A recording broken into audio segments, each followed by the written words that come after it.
Let's set the foundation for our coverage today. Will the Constitutional Court actually sentence the former president to spend hard time behind bars?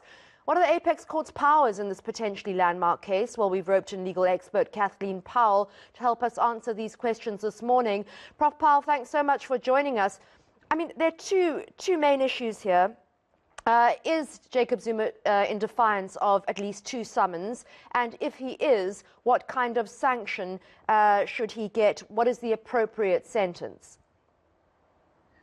Well, the first issue is more defiance of the court order, the constitutional court order to obey the Zondo Commission, than it is defiance of the Zondo Commission itself, although obviously the fact that he then disobeyed the Zondo Commission was what made it defiance of the court order. But when the Commission brought this application for contempt of court, the contempt was about the Constitutional Court, not the Zondo Commission. The Constitutional Court had held, in the second judgment that you referred to, that Zuma must comply with the summonses of the Zondo Commission.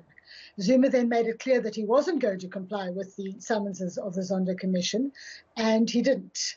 So the Commission then brought an application to the Constitutional Court for the court to declare that Zuma was in contempt of the Constitutional Court itself.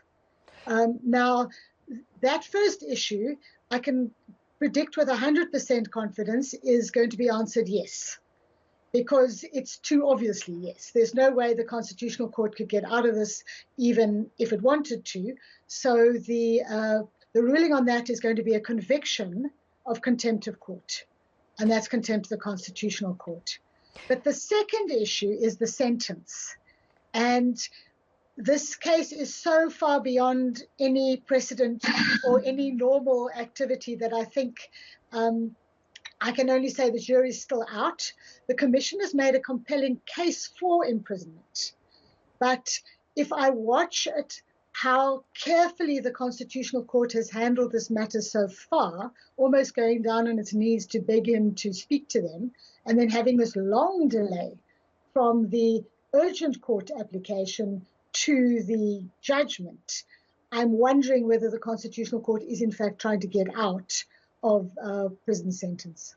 That's right. They've taken 3 months, and judging by what some of the justices were saying during argument for that 2-year sentence that was asked for by Thembeka Nkqobi, who was acting for the Commission, there was a feeling that possibly a suspended sentence, a non-custodial sentence, with the proviso that he now go back to the Commission. So almost a third chance, if you like.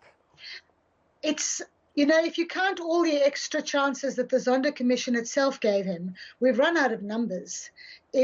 What is ironic is that the Constitutional Court, when it pronounced in its judgment that Zuma must comply with the Zondo Commission, it lambasted the Zondo Commission for giving Zuma all these extra chances and thereby letting the process get so drawn out. Then it started to add extra chances itself. And as the Commission's advocate made clear in argument, if the court were to give a suspended sentence or a fine or anything less than actually sending him to prison, it's giving him yet another chance, which we've shown doesn't work. So what it's doing is it's allowing itself to lose its authority. And Advocate Nkqobi made it clear that that has wider ramifications for the judiciary and for the rule of law. That's what I was going to ask you about in that 21-page affidavit that Zuma sent to Chief Justice Mogoeng. He said on February the 15th, the Constitutional Court have left their constitutional station to join political battles.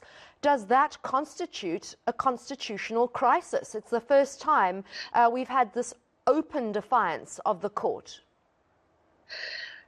Yes and no. It's not defiance by another organ of government. We keep forgetting that Zuma is actually the former president and doesn't count for very much in constitutional terms.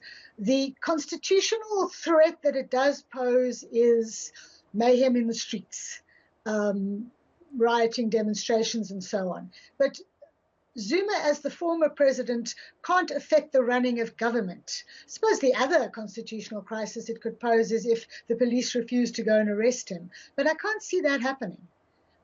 What was so important about that comment of Zuma's to the Constitutional Court was the level of insult that it showed towards the judges and the judiciary. And that was an aspect raised in the Commission's argument to aggravate his sentence, to make sure that he did get imprisonment. So this is contempt of court, not just because he didn't obey the court's order to obey the Zondo Commission.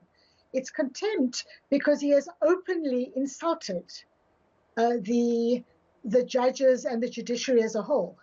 And that is a completely different matter, because the more that argument runs, the more the judiciary does, in fact, lose its standing and its ability to run justice in this country. So a question that I had, and I was interested in, maybe you've got the answer to it.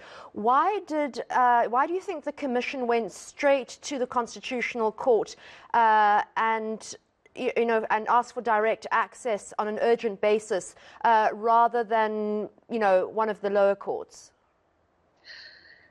I've been thinking about that too. I don't think it was necessarily a good move.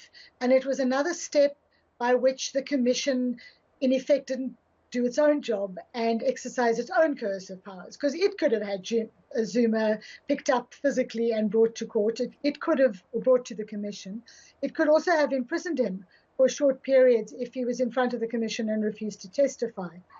There are all sorts of provisions in the Superior Courts Act that would be transferable to this commission and would allow them to do that. So I think Zondo was kind of kicking the can down the road and trying to get almost a big parental figure to step in and say, now listen to the Zondo Commission.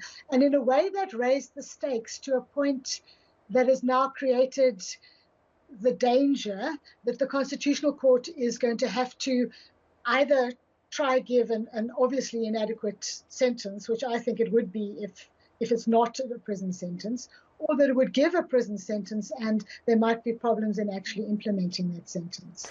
So I think it was an attempt to kind of haul in the big guns by the Zondo Commission, and I'm not sure that it has worked out very well.